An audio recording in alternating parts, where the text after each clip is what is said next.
Public hearing is now closed. Motion by Trustee Williams, second by Trustee Adams. Thank you, Madam President. I'd like to second that motion.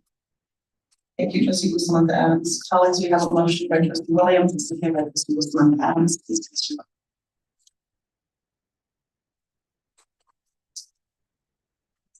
Thank you, colleagues. The motion passes 7-0.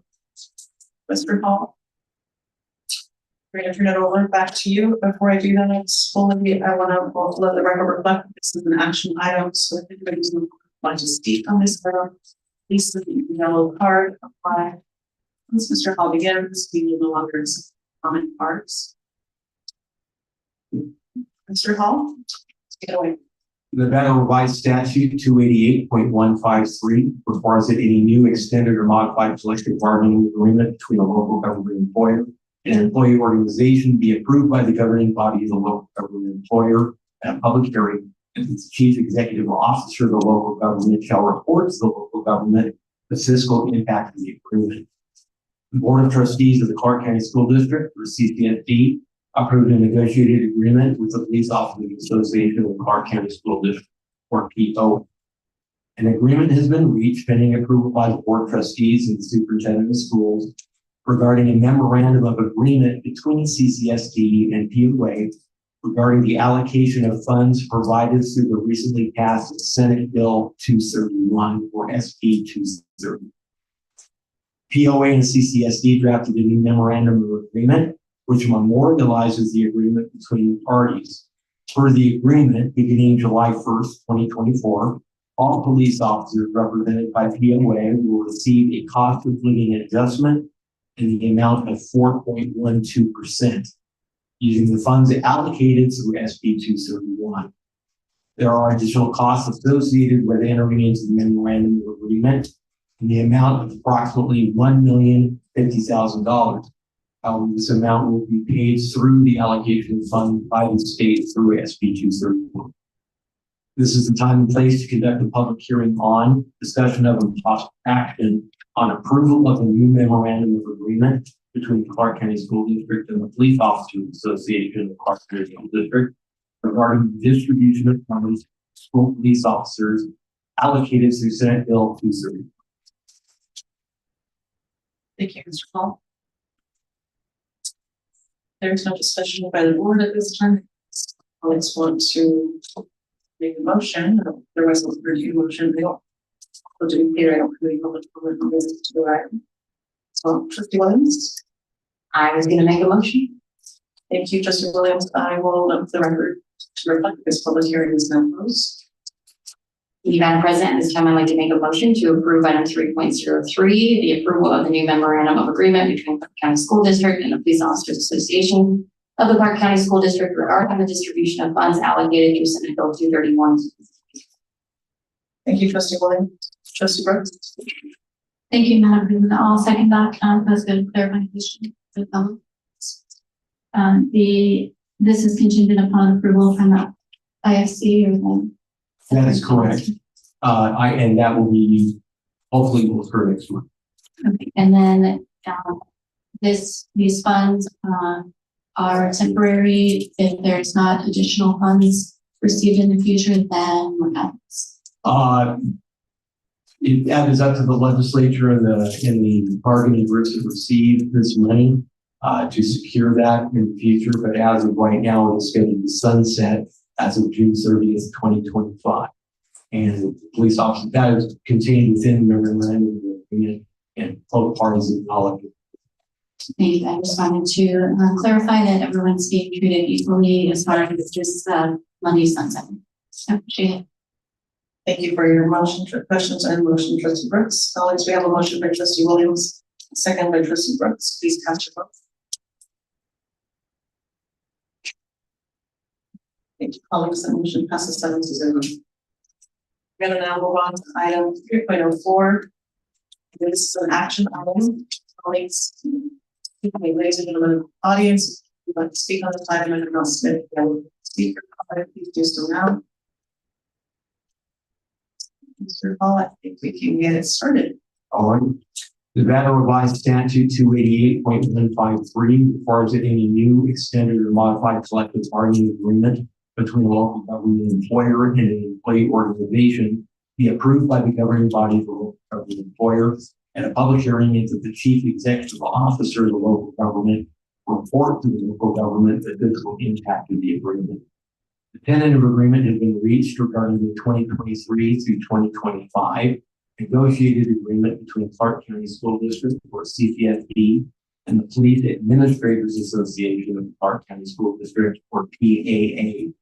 The tentative agreement extends most previous contract terms and changes the following articles. Article 1, definitions. Article 9, personnel files. Article 11, association lead. Article 15, workday. Article 20, professional compensation. Article 21, health and welfare benefits and physical examination. Article 27, progressive discipline. And Article 33, the terms of the agreement. CCSD and PAA drafted a new negotiated agreement, which modifies the previous agreement approved by the Board of Trustees on January 13th, 2022. The new agreement includes the following changes. Starting salary of lieutenants is raised to an amount equal to 20% more than the maximum base salary of sergeants. Number 2, the starting salary of captains is raised to an amount equal to 12.5% more than the salary of lieutenants.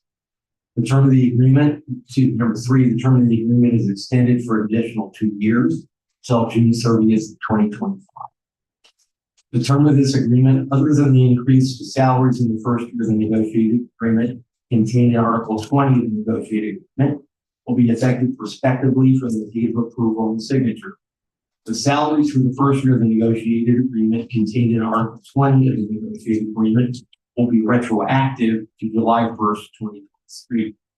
The fiscal impact of the changes to the agreement is a cost to CCSD of approximately $763,000. A fiscal impact analysis has been provided, which summarizes the expected fiscal impacts of the negotiated changes. This is the time and place to conduct a public hearing on discussion of possible action on approval of the 2023 through 2025 negotiated agreement between the Clark County School District and the Police Administrators Association of Clark County. Thank you, Mr. Hall. Colleagues, I don't see any public comment on this particular item. I'm going to turn it over to colleagues. Trustee Williams. Thank you, Trustee Williams. Colleagues, this public hearing is now closed.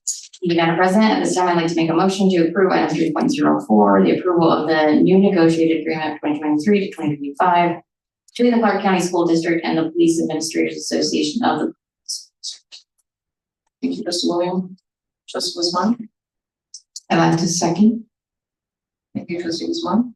Colleagues, we have a motion by Trustee Williams, second by Trustee Guzman. Please cast your vote. Thank you, colleagues. That motion passes 7-0. Thank you, Mr. Hall. Appreciate your time and your effort and work to get this case. All right, colleagues, we're going to move on to item 4.01, public comment on items not listed as action items on the agenda.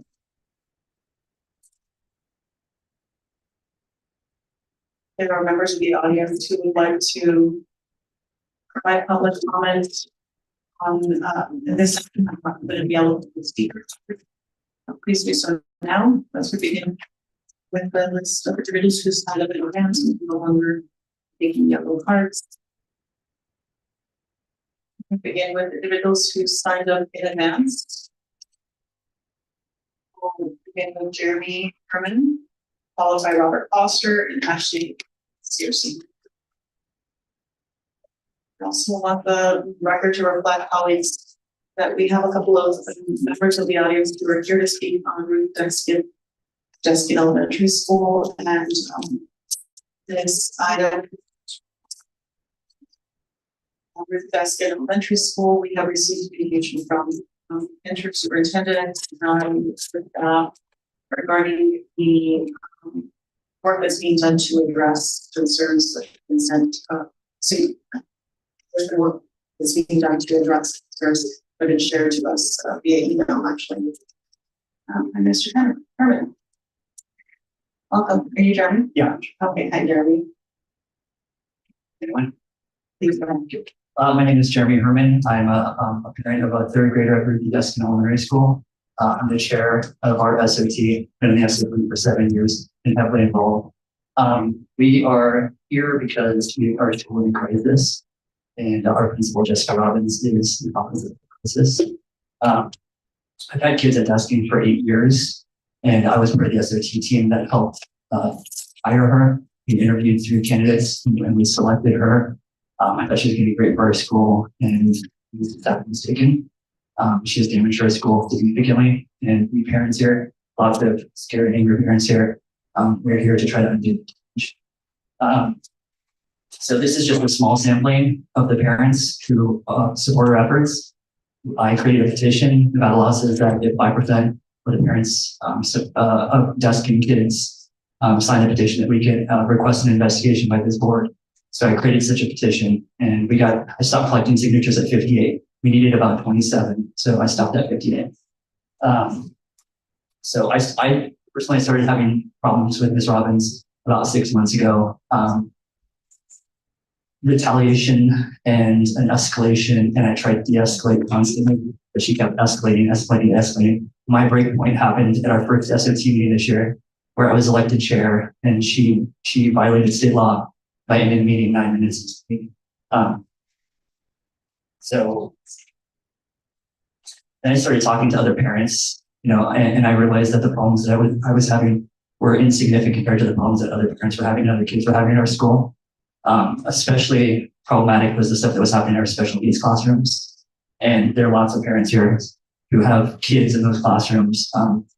We're having kids elope from the school on a regular basis.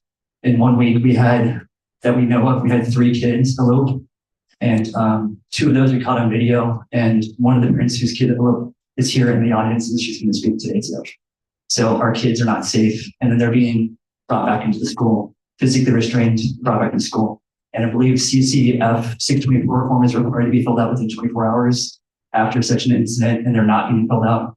One of the parents who's here to speak said that she found out 2 weeks later, and only because another parent had asked CCSD police to investigate. So we've got, let's see. There's also talk about financial improprieties among the staff. I'm not privy to those records, so I can't speak to that. I've done some very basic research, and it seems that there are some red flags, and we'd like those investigated. So I'm asking you to please help us. Like I said, we are a school in crisis, and we need help. We want Ms. Robbins dismissed. Thank you. Yeah, petition too. Thank you for your public comment. And just want to be clear that we are not able to, and for anybody else. So that's where the board is not in a position to discuss or have a dialogue during public comment. However, we'd love to hear your public comments. At the same time, I want to know that we have been notified of the concerns, and our interim superintendent is working hard to address that with the staff, as those concerns with staff. Additionally, there is, because of personnel issues, the staff were not able to discuss, we're having to discuss engaging discussion with the staff this time. I had Robert Foster, Ashley CRC, and Andrea Moses.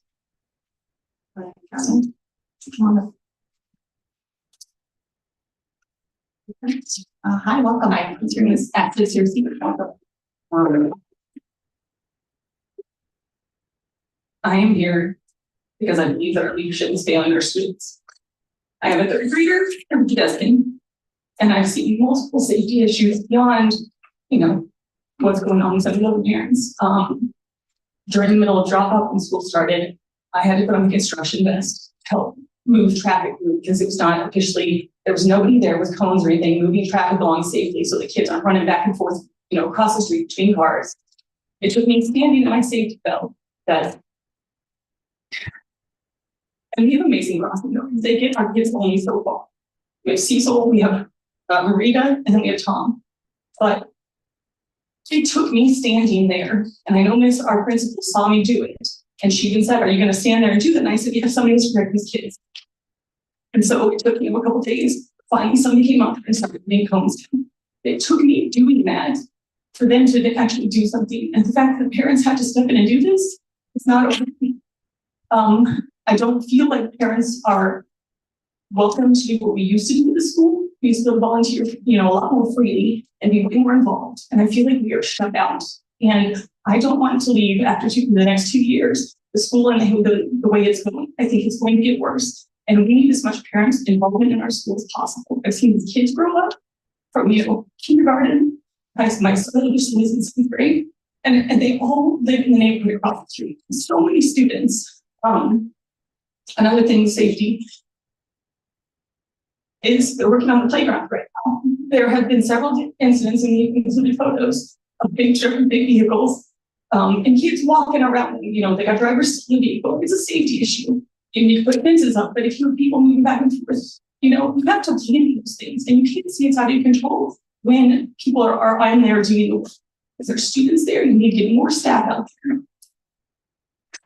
I can't listen to some of these stories and not wonder how this could keep going on and how somebody hasn't stepped up and done something. Their stories are heartbreaking. The fact that some of these kids go home wet with their pants wet or, poop and their pants are all over them. One time, if they didn't stay one time when I was in first grade, I went my pants was chair and my teacher not let me go to the bathroom. And it stays with me. I never forgot that. I'm 43 years old.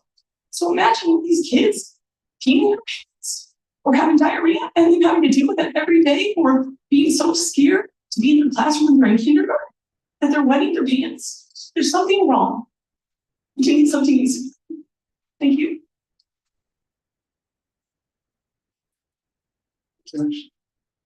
Great. Amanda, you've been followed by Amanda Stevens and Heidi Lopez. My name is Andrea Moses. I have a 6-year-old son, primary autism. There we go. At Ruth Deskin, my son started at Ruth Deskin in October. There was a discussion right off the bat how he overlooks often and some of the special needs he needs. She also has about 2 months into us going to school, having work. Our son's teacher was removed from the classroom, and there is now a parent in the classroom. For the last 3 months, my son has begged me not to go to school. When he loves school, my son has come home with diarrhea all the way in his shoes. They tell me that there is no outfit provided, but I've provided outfits. They're also denying foods to children. And I'm not sure if you're aware, but autistic children are very they will not eat, period, unless it's something that they're okay. So children are being denied access to foods they will consume, and it's not due to a peanut allergy or any risk like that to other students, which is concerning. Also, our students aren't allowed, our children aren't allowed to go outside the classroom because there's not anybody capable of handling the 8 children that they have at a time. They eat lunch in the classroom. They don't go out for recess often, and they are shut in that classroom. There are children escaping, which as a parent is probably one of the most hardest things to hear. Because we send our children to school to be safe and to be educated and be able to learn in an environment. None of that is happening. I'm actually seeing a huge regression, and it's not happening in my son's resources outside of school. So he is with other teachers and other children, and he's fine. But these behaviors are carrying on. My son most recently, the last week, has started saying, "Don't hurt me," and flinches. Because there is violence in the classroom that's not being addressed properly.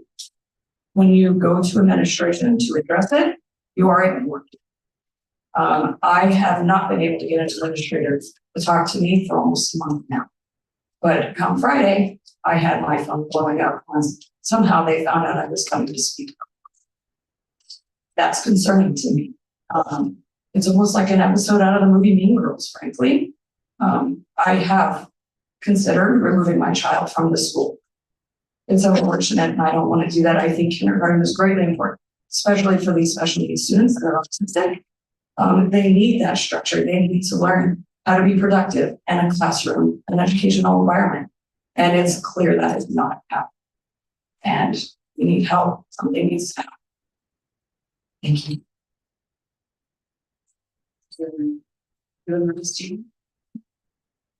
After Amanda, we'll have Heidi Lopez and then Ida Lewis.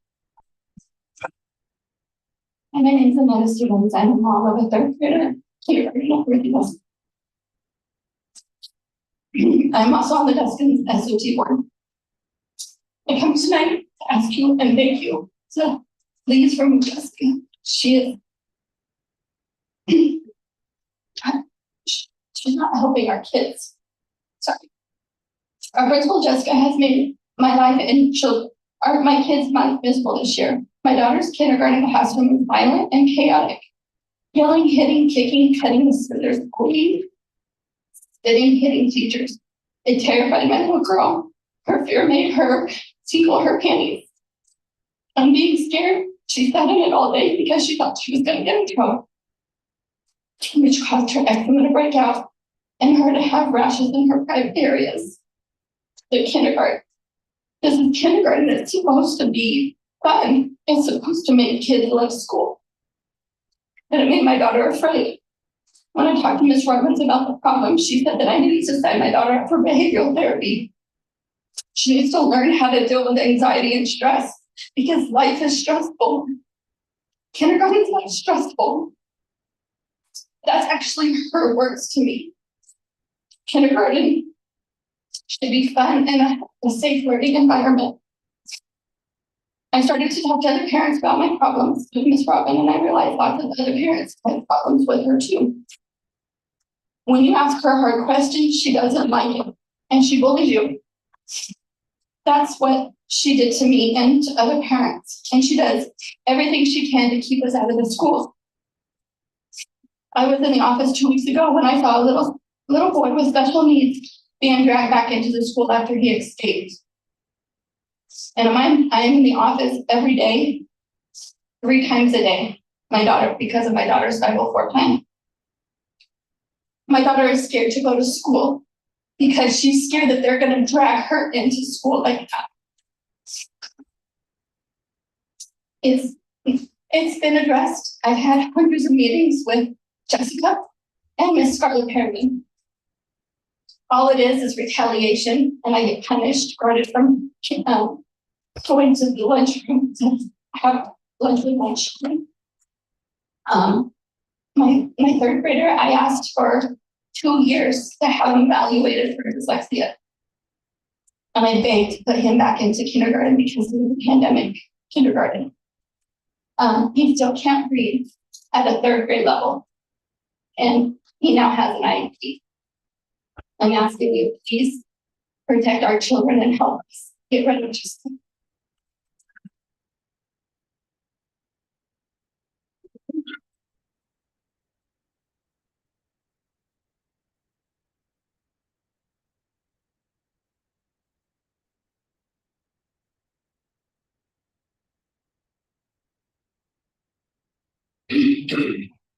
Hi, I'm Heidi Lopez, and I'm coming to you with my concerns and experiences I've had regarding this elementary. It's weird, just and as principal. She doesn't take accountability or offer solutions to the issues that are brought to her attention. She lacks the necessary skills and leadership required to hold the position as principal. I have 3 children enrolled in CCSD since 2020, and we've had a wonderful experience. Our organization truly does for the school year of 2024. I have an 8-year-old, a 6-year-old. My 5-year-old is in the primary autism program, and that's how, and I was able to keep him there. Reach that. When they moved us over here, we did all the necessary steps for the parents to ensure their safety in the transition. They had them enrolled in summer school and everything, so they'll be familiar with that. However, Even though I had them registered right when I was told we would change, it didn't happen. They kept it from the office being so chaotic to the school itself isn't chaos. It has been ongoing until now. My son, he is in the they have not had a licensed social teacher or behavior specialist. No, they've gone through many teachers, their subs, and then they have actually left that room with an aide and tried to pass her off as a teacher. Every time that issues been brought to her attention, she's made me feel like it was isolated. When you come to find out, I wasn't the only parent that had voices. My son has in his IEPs, they've always been wonderful. They always describe him as a loving, caring boy. But at Rosie Justin, when he started getting inviting, I came to them with those concerns and they used it. They weaponized his autism against him. And I ended up ultimately having to remove him. Now the school we're at, I get nothing but good reviews, just like before. So it's like night and day. Something is wrong in this school, not just in this classroom, but in the office. If you were to walk around that school, you can see it. The playground, there's no playground. Since when they returned from winter break, their playgrounds were gone. All three of them. And I've sent pictures where the gate was left open, where they had forms for kids to just go in there. To where you have workers. I can't get into the doors. They have a locked door. I have to ring the doorbell. And yet we've got workers all over. Please take a good look at this. Thank you. Heidi, oh, Heidi, Eva Lewis. Followed by Ricky Cradell, Sean Gerber.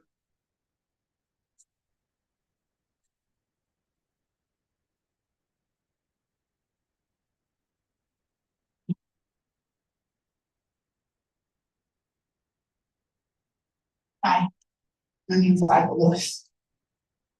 My son is Theo Lewis. He's in the Big Kids Autism Program at Trustees. I'm a parent that you heard about the kid being sent home. My son has been sent home to me like this. If I had the proper principal, I wouldn't have to pick up my child like this. If I considered your job, I wouldn't have to worry about my child. My child loves. That's in his IEP, and they have yet to help me, help my child, anything. If anything, they're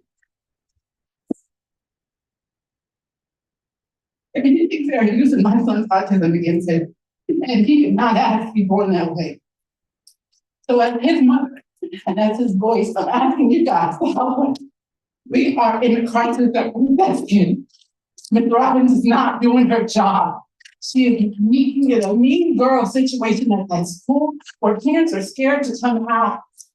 But I ask you, would you want your kid to come home like this? Do you want your children to come home like this? I'm asking, do you want your children to come home like this at all? You keep her there, your children are coming home like this. My son will continue to be sent home to me like that. It's not fair. And then on top of him being sent home to me like this, just recently, I got information about him being handled improperly because they had to use physical restraints on my child.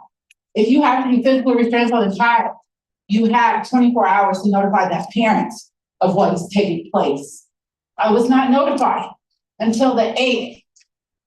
This happened on the 26th. The assistant principal called me to reassure me over and over again, Mom, don't need to worry. We've done our job. Clark County School District has done their job and there's no reason to investigate. It's a whole lot of things that you guys need to investigate. It started with her. So I'm asking you and I'm begging you, do your job, investigate her. It's time to remove her. It's time. That's all I ask. Do your job, remove her. So it's not fair to our kids, it's not fair to our students. These children didn't have to be born that way. They didn't. It's not fair. So I ask you to please, please, I'm begging you as a mother, So please investigate her. And do your job and remove her. Give us something, give us a principal that's gonna stand for our children, that's gonna fight for our children, not gonna send our children home like this. That's all I have. Thank you. Vicky Prudence. Sandra Richford.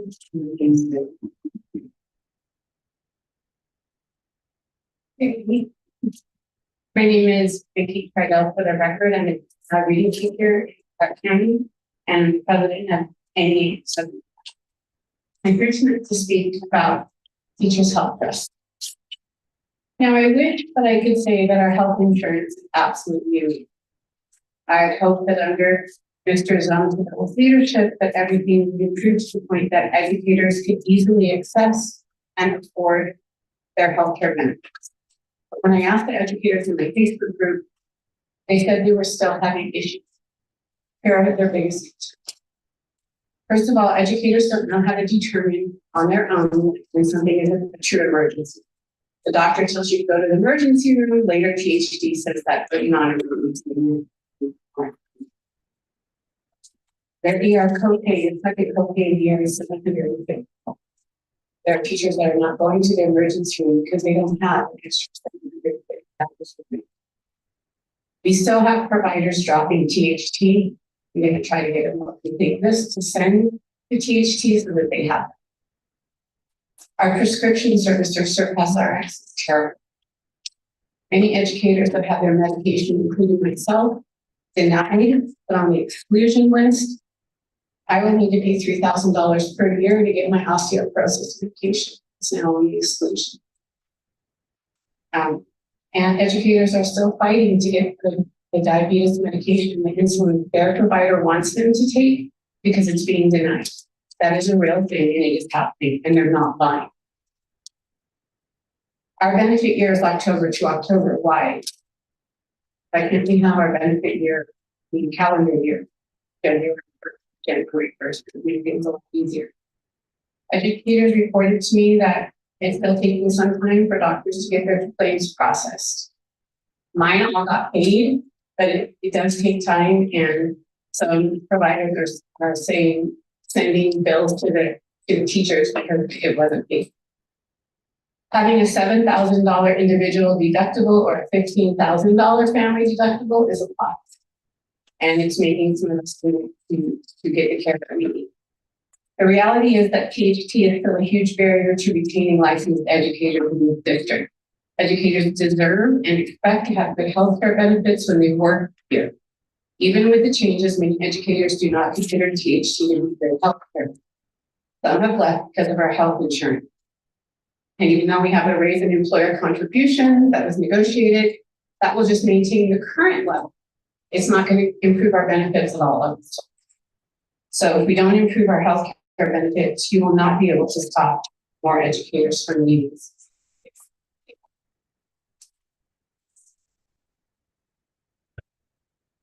Sandra Richford. Richard Bayless. And Victoria Lewis. Good evening, ladies and gentlemen of the board. Just want to say, my name is Shonda Richford, and I currently have a middle school in the CCSD. I just want to say I am pleased with how things have been going for him since he's been in the district. Last 3 years, he was submitted to be put in the GATE program. He's done well in middle school. He's in like accelerated program. So I've had a great experience with CCSD. So I just want to say that to the parents who have not, my heart goes out to you all. And I'm very pleased to see Miss Linda Classes up here as a licensed clinician. As someone that is in graduate school studying to become a licensed clinician in the state of Nevada. That is what my question is related to. So as a concerned parent in the district, what is CCSD doing to improve the overall mental health and welfare of our children and offer quality mental care and resources to our children, as well as help our educators with the day-to-day stressors of teaching our children? As you know, there's a direct correlation that we can improve children's mental health. We can help decrease the incidence of violence, fights in our school, improve grades, test scores across the districts, in the state of Nevada as a whole. And as we know, Nevada's education definitely needs some help as far as quality care, as well as CCSD, where we're ranked in nationally, right? So I guess my question is, what are we doing to do that? Because the things that these parents are experiencing in their children, that can be the lifelong trauma in those children. And so I think if we start there and we work to improve the children's mental health, teachers' mental health, we won't have an issue with teachers leaving the district. And I just think overall it will have a direct positive impact. So I just think that more emphasis needs to be put on mental health, because I can't tell you how many times my son comes home telling me there's a fight at school. And it's like a never ending. I get the messages from schools about violence in the district. So I guess my focus is, what are we doing from a mental health crisis standpoint? Thank you. Thank you, Sean.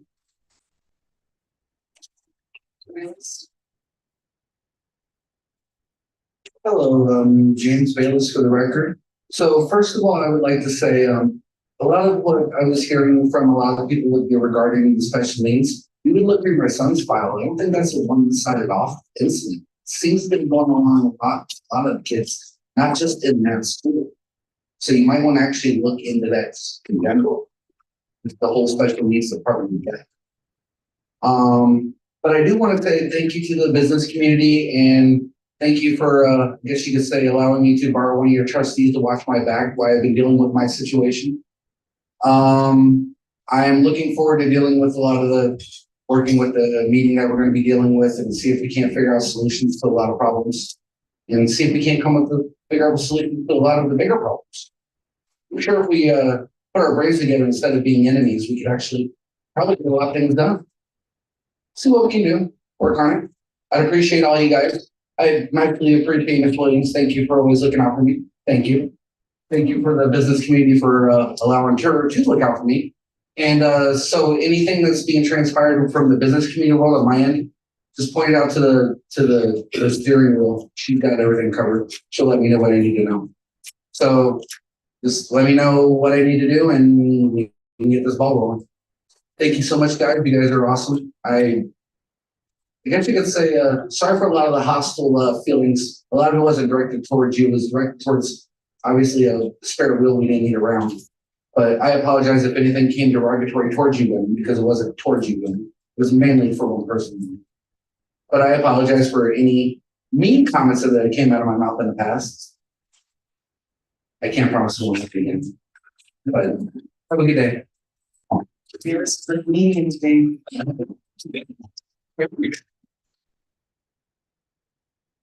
Victoria Melon-Voice. Need Brandon Summer next. My name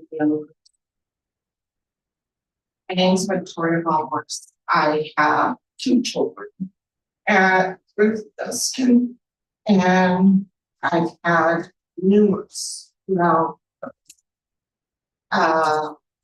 probably conversations with this province. You've heard some of the other parents. I have a 3rd grader who's come home, and I don't know what kind of subs will hire, but cussing at kids, if it was the old days, I'd probably take them out to the back of the gym and beat them. Because there should be never a time that anybody cousin at someone else's child. It's just unheard of. And when you bring these concerns up to the school, I'm sorry, don't blow smoke up my backside. Be honest, if you're not going to do nothing, then tell me straight off. Because she tries to give you this warm feeling. She doesn't do anything. She is still the same story. It's not been once that my 3rd grader has come home and it's just, I don't know what kind of teachers are being hired for this school. And she thinks they're all great teachers. I have a fifth grader that for 2 years, she tried to not go to school because of teachers, the way that they treat children. If you don't want to be there, don't take the job. Because if you start to intimidate kids and whatnot, I'm not on board with that. Especially lying, yelling at my child. And then when it's investigated, they're siding with the teachers.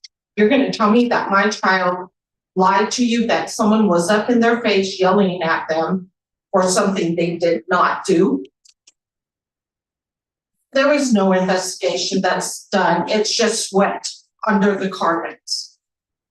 And I'm at a point that I think my presence in that school when I come in, I make it intimidating. So when I walk in there, Jessica knows I am there and I will get up in her face because I will not allow my children's voices to be not heard. Thank you, Ms. Belmont. Here, no parental violence, any point in time, any adults or the children.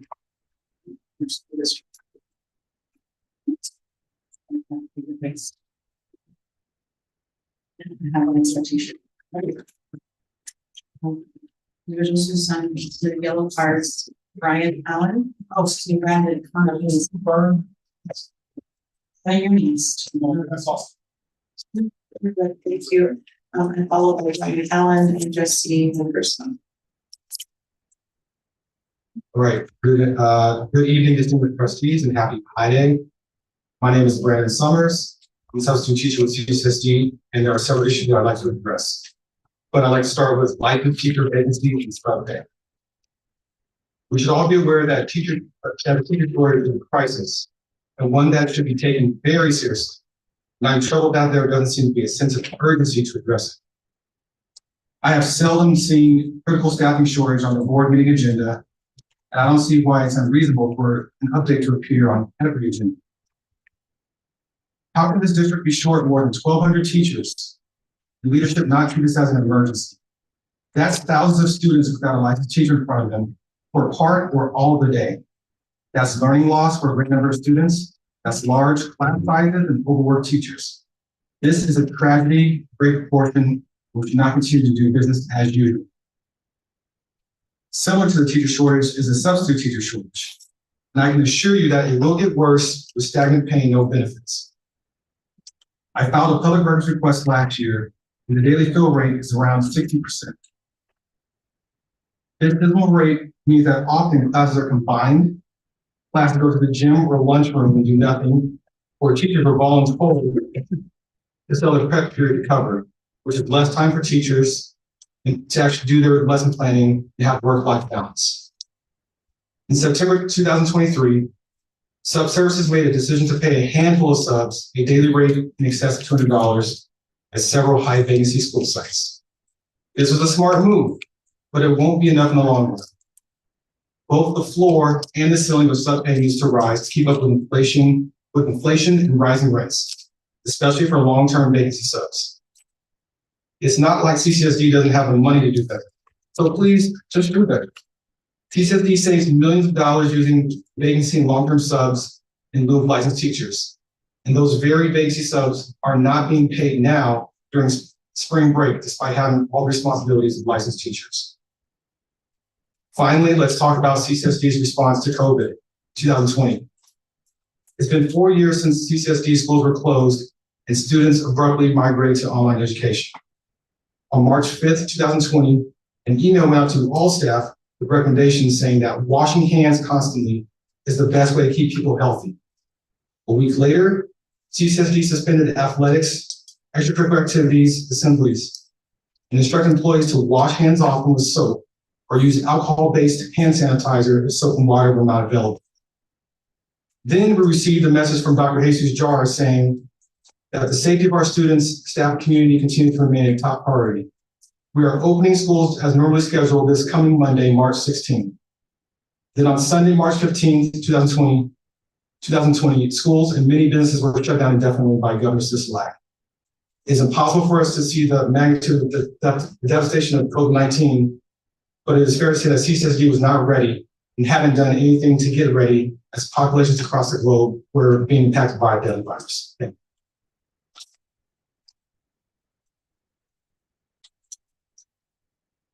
We have Brian Hone. Followed by Jesse Henderson and Dr. Bean.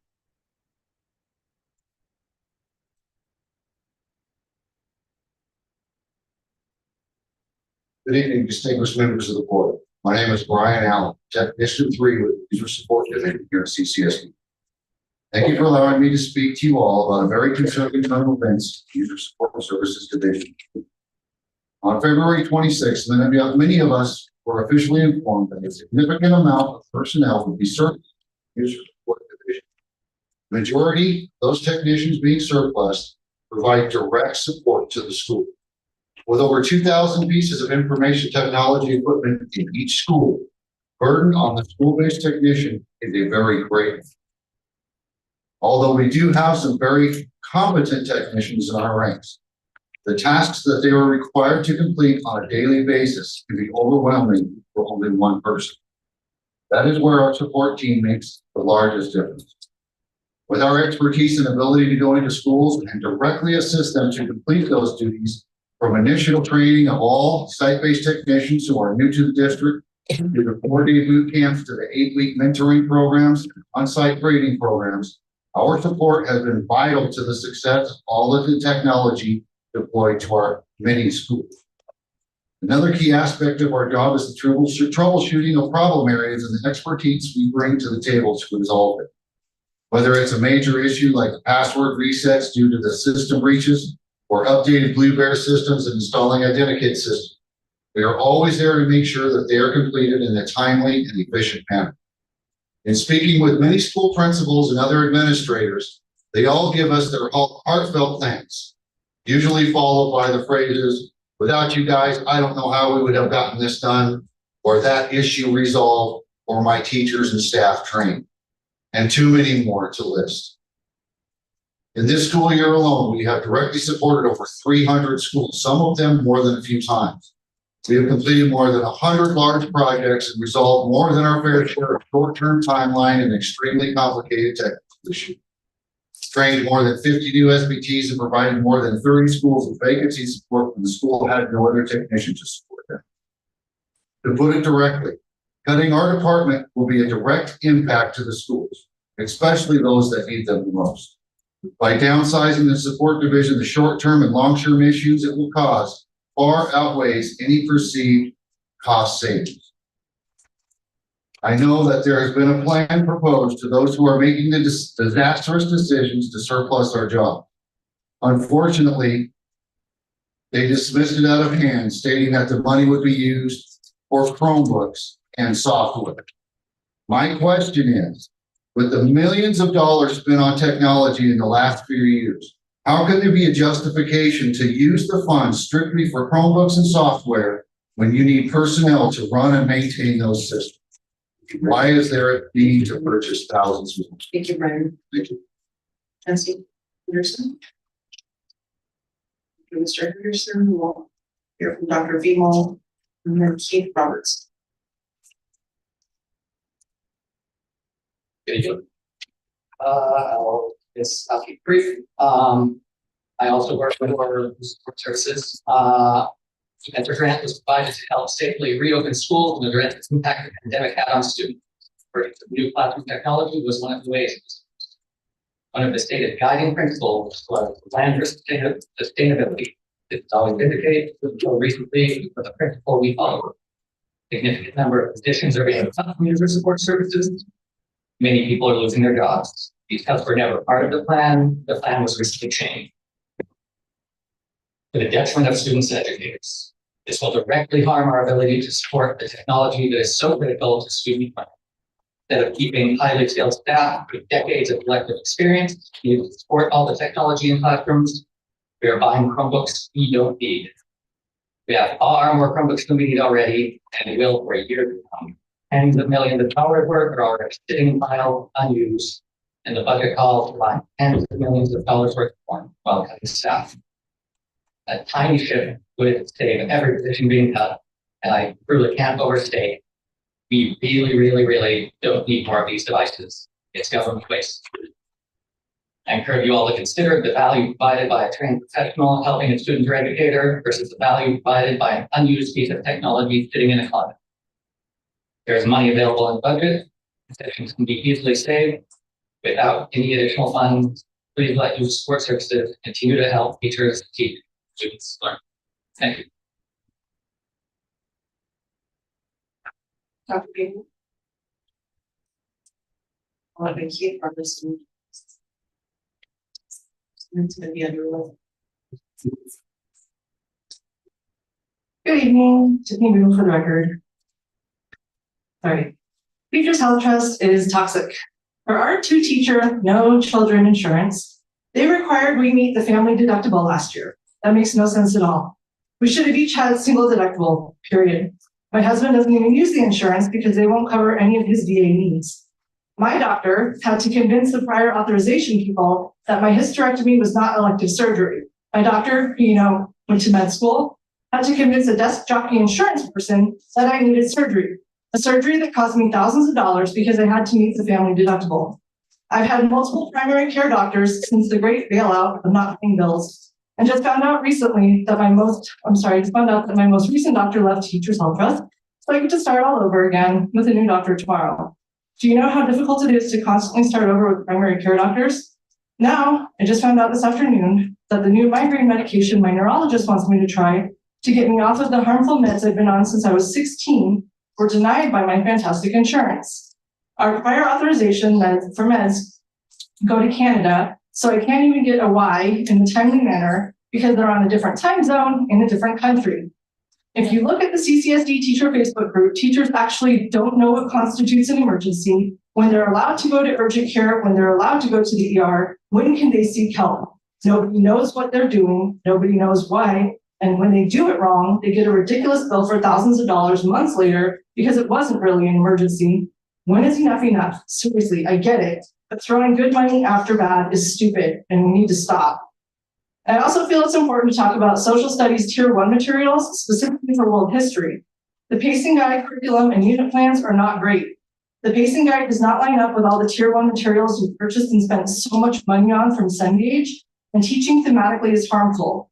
The College Board moved away from that model for AP after 2 weeks because they realized how much it did not work. This desperately needs to be revisited because it's very Eurocentric and whitewashed. Supporting question number 2 on the unit plan is, why was Christianity so popular? Not any of the other world religions from the ancient period, a focus on Christianity. It needs to be world history, not European. This is why College Board rewrote their curriculum exam description and moved European history to a separate class. Bring the other continents equally back to world history and allow teachers to teach chronologically so students can make it make sense. Thank you. Oh, also, don't get rid of the ECSs because we actually need them. If you're going to go to an all digital model, you need people who can fix the computers. Thank you.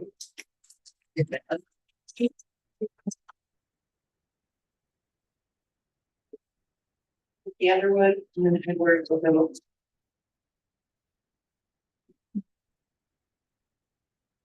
Good evening, trustees and board members. My name is Keith Robertson. I wouldn't be standing here this evening if I didn't believe that my statements are in the best interest of the school district and community at large. So I come here today as a native of Nevada, born and raised in rural Las Vegas, and a product of the County School District. For those interested, I went to Doris Hancock Hyde Park School. To quickly establish credibility, my credentials are as follows. I have a bachelor's of science in network operations and security. I have an MBA from UNLV's executive MBA program. I've held upwards of 20 active technical certifications, most focused on networking and security, but proficient in full stack infrastructure. I've worked in technology professionally over the last 20 years, kind of working my way up, starting with the ground floor, doing user technology services, and for CCSD, just to clarify. Wait, by CCSD, just to clarify. But what brings me here this evening is a recent 470 publication that was released to the public by the Baum. easily valued in the tens of millions of dollars. The solution specified in the publication is what is known as an on-premise controller-based architecture leveraging monolithic software for device management. That's the technical I'm going to get tonight, and I'm going to lay it out. The technology specified uses architecture that dates back to 2005, nearing two decades old technology, and effectively the same thing that the school district has already made. There's a more centralized management portal, so on and so forth, but it's effectively the same. I venture to say that there's not a single person in this room that uses a piece of modern technology for learning, enablement, or to do work on something that is effectively the same piece of equipment 20 years ago. To put things in perspective, this evening, I'd like to leave you with some fun facts. 2005. MySpace was still the social media platform of choice. Blockbuster was still around. And lastly, the hottest mobile phone at the time was a popular flip phone known as the Motorola Razr V3. I mean, recognize it. That was also before the BlackBerry. In summary, I urge the district to take a step back and truly evaluate all solutions before locking in a legacy technical architecture for the next 7 years. That requires such a large capital investment and a lot of these suspects. Please don't enable our students, the teachers, and staff by procuring the flip phone of network infrastructure to provide internet connectivity. Thank you for your time.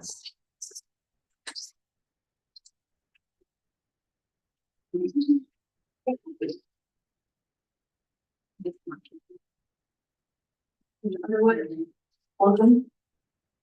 After Mr. Underwood, we have Edward Stone. I'm Timothy Underwood, a Clark County resident for 50 years, and I don't want my 15-year-old granddaughter to be forced by you trustees to undress in front of naked boys. Former board president Irene Cepeda, in her last op-ed published in the Las Vegas Journal just before she lost her seat, exposed the fatal conceit of the majority of the school board trustees, if not all of them. She asserted in her editorial that the school board leads the community and sets the goals of where to take. We all have apparently grown arrogant with power and have gotten what Southern folks call big head. In your closed-mindedness and narrowed and faulty vision, you've created a proverbial flock of bad policy on top of bad policy layered over with anti-scientific ideology to the point where premature sexualization of minor children without parental consent is accepted policy. And district-wide racial segregation and other kinds of institutional violence has enforced murderous tribalism among our school children. Las Vegas cannot afford any more headlines like the one today about the killing of Rancho High School student Jonathan Lewis Jr., of which none of you have said his name, and which you should, because he was a Rancho High School student under your policies. All this with the Clark County School District failing to meet even the most basic of educational metrics. Nevada remains last in the nation. This district needs a complete overhaul and a 180-degree change in direction. In other words, put the politics down slowly and back away from the school children with your vicious ideologies. The new superintendent must know this. The days of bureaucratic bungling are over. Moms for Liberty, Clark County, and all the other responsible school parents and citizens of Southern Nevada are an unstoppable force planted in your path, crying, "Stop messing with our kids' minds and bodies." To spell it out for the half-educated college graduates on the board, DEI must die. Diversity, equity, and inclusion are a pack of evil lies designed to empower bureaucrats and divide student against student and student against family. Every DEI job in CCSD must be eradicated and the personnel let go. The savings on the personnel payroll and department budgets must be redirected to teacher pay and teacher pay only. The people of Clark County categorically reject the anti-scientific and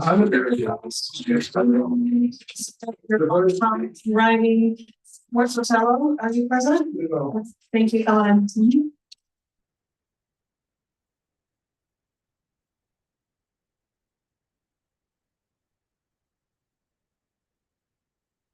Hello, my name is Edward Sotelo. I'm a parent of a child that goes to Ruthie Destin. I have a third grader and a kindergartner.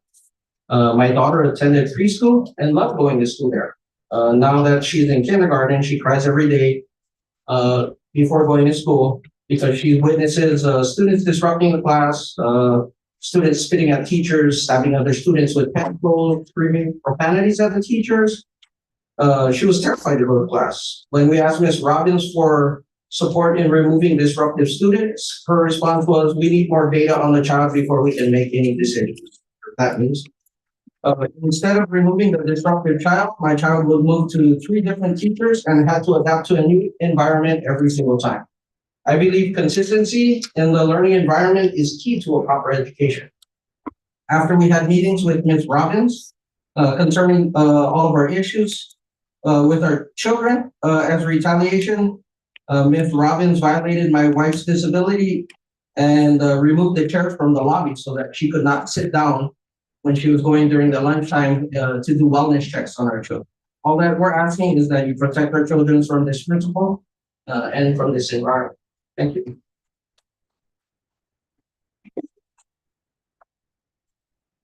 All right, colleagues, I think this public comments, we're gonna move on to item 5.01, that's the upcoming meeting of the Board of Trustees on Thursday, March 28th at 5 p.m.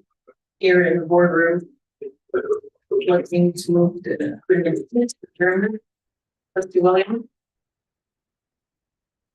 And now, at the end of time, I can make a motion to adjourn. Thank you, Trustee Williams. Trustee Bustamante Adams. Thank you, Madam President. I second that motion. Thank you, Trustee Bustamante Adams. Colleagues, we have a motion by Trustee Williams, a second by Trustee Bustamante Adams. Please cast your vote. Thank you, colleagues. That motion passes 7-0. Have a great evening, everyone. The meeting, the meeting is, the time is 7:15 p.m. Thank you, colleagues. Have a great evening.